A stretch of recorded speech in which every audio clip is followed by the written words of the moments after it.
నాకు నష్టాన్ని, కష్టాన్ని, కన్నీటిని తీసుకొస్తుంది. ఎందుకు వచ్చింది ఈ బ్రతుకు? ఈ బ్రతుకును మార్చగలిగిన వాడు ఎవరైనా ఉన్నారా? ఉన్నారు. ఎవరు? యేసు.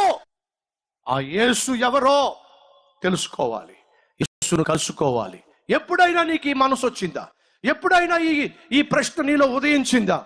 పాపిష్టి వాడైన జక్కయ్య మదిలో పుట్టుకొచ్చిన ఒక బలమైన కోరిక ఏమిటో తెలుసా? యేసు ఎవరో చూడాలి. ఆ బలమైన కోరిక అతన్ని తొందర చేసింది. డబ్బులు ఎలా సంపాదించాలో తెలుసు, మనుషుల్ని ఎలా మాయ చేయాలో తెలుసు, తప్పుడు రాతలు రాయాలో తెలుసు. కానీ ఇప్పుడు వాటన్నిటిని పక్కన పెట్టి అసలు యేసు ఎవరో తెలుసుకోవాలి అనే బలమైన కోరికతో యేసు దగ్గరకు వచ్చాడు. వినండి, యేసును కలుసుకోవాలి, యేసును తెలుసుకోవాలి అనుకున్నప్పుడు ఏం జరిగిందో తెలుసా?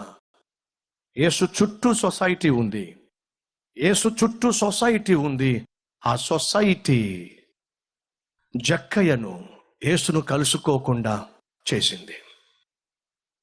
యేసును తెలుసుకోవాలి, యేసును కలుసుకోవాలి బలమైన కోరిక ఉన్నప్పటికీ జక్కయ్యకు ఎవరో అడ్డొచ్చారు. ఎవరు అడ్డొచ్చారు? సమాజము అడ్డొచ్చింది. ఈరోజు మీలో, లేక మనలో, లేక ఈ వాక్యం వింటున్న వారిలో, టీవీలో ఈ వర్తమానాన్ని వింటున్న వారిలో చాలా మందికి ఉంది. యేసుక్రీస్తు పరిశుద్ధమైన దేవుడట, యేసుక్రీస్తు లోకానికి రక్షకుడట, యేసుక్రీస్తు పాపిష్టి మనుషుల కోసం ప్రాణం పెట్టాడట, యేసుక్రీస్తు ఒక్కడే మరణాన్ని గెలిచి తిరిగి లేచిన ఏకైక దేవుడట. ఆ యేసు ఎవరో తెలుసుకోవాలి. యేసును విశ్వసిస్తే శాంతి సమాధానం దొరుకుతుందట. యేసును నమ్మినట్లయితే చేసిన పాపాలన్నీ పోతాయట. యేసు నమ్మినట్లయితే క్షమాపణ పొందుకుంటావంట. యేసు నమ్ముకున్నట్లయితే చచ్చిపోయిన తర్వాత పరలోకం దొరుకుతుందట. ఆ యేసును నమ్మాలి.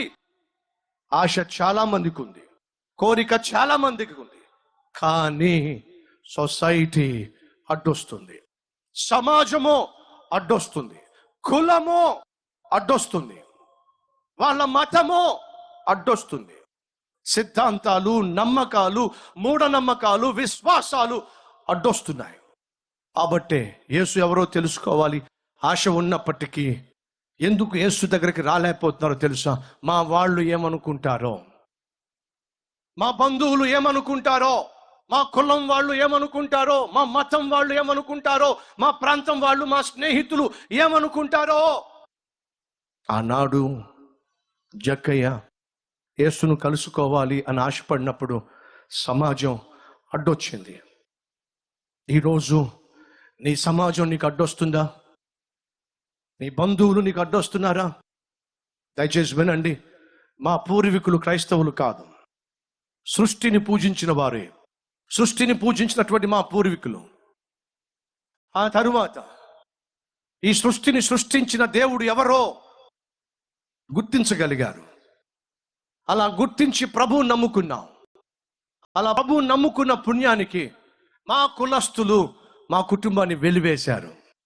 మీరు ఫలానా కులమై ఉండి, ఫలానా వాళ్ళై ఉండి, మీరు వెళ్ళి వాళ్ళ దేవుణ్ణి, వీళ్ళ దేవుణ్ణి నమ్మి ఆ దేవుణ్ణి మన ఊర్లోకి తీసుకొచ్చేశారు.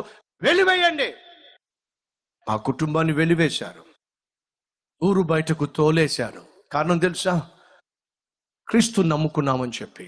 ఎస్, ఆ వెలివేత అంటే ఏమిటో నాకు బాగా తెలుసు. మా అమ్మమ్మ చనిపోయినప్పుడు మా కులం వాళ్ళందరూ కలిసి ఏమన్నారు తెలుసా? శవం కూడా చూడకండి. ఎందుకని? మన మతం కాదు, మన విధానం కాదు, మన వాళ్ళ ఉండి వెళ్ళి ఆ దేవుణ్ణి నమ్ముకున్నారు కాబట్టి మన వాళ్ళు ఎవ్వరూ కూడా శవం కూడా చూడడానికి వీల్లేదు. కనీసం మా కులం వాళ్ళు ఎవ్వరూ కూడా అమ్మమ్మ చనిపోయినప్పుడు దగ్గర కూడా రాలా. కారణం తెలుసా? వెలివేత. యేసును నమ్ముకుంటే వెలివేత.